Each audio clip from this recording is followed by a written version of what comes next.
Have you ever wondered about the intricacies of shooting and fishing rights in the UK?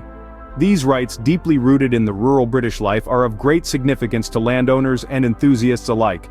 Let's delve into the historical context to better understand these rights. The British Isles, with its vast rural land, has a rich history of sporting activities.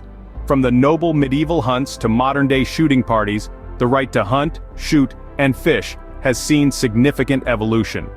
Initially, these privileges were the domain of the nobility. Over time, as societal structures changed and land ownership patterns diversified, these rights became more widespread. This led to the creation of specific laws and regulations governing them. Now that we've looked at the historical context, let's discuss the specifics of shooting rights. Shooting rights pertain to the entitlement to shoot game or vermin on a specific piece of land.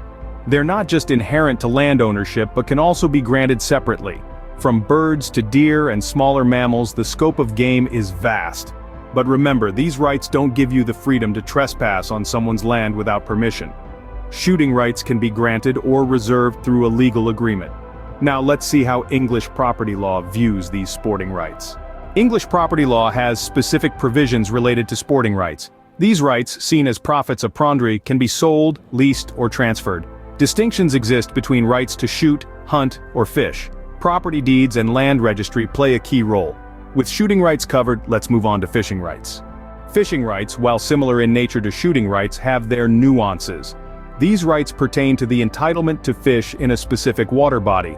They can be exclusive, granting sole fishing access to a particular person or group, or shared, permitting multiple parties to fish. Now, there's a distinction between private and public fishing rights. Private rights are restricted to specific individuals or groups, while public rights allow anyone to fish, usually under certain conditions. As we can see, understanding shooting and fishing rights in the UK requires a close look at history, property law, and specific landowner agreements.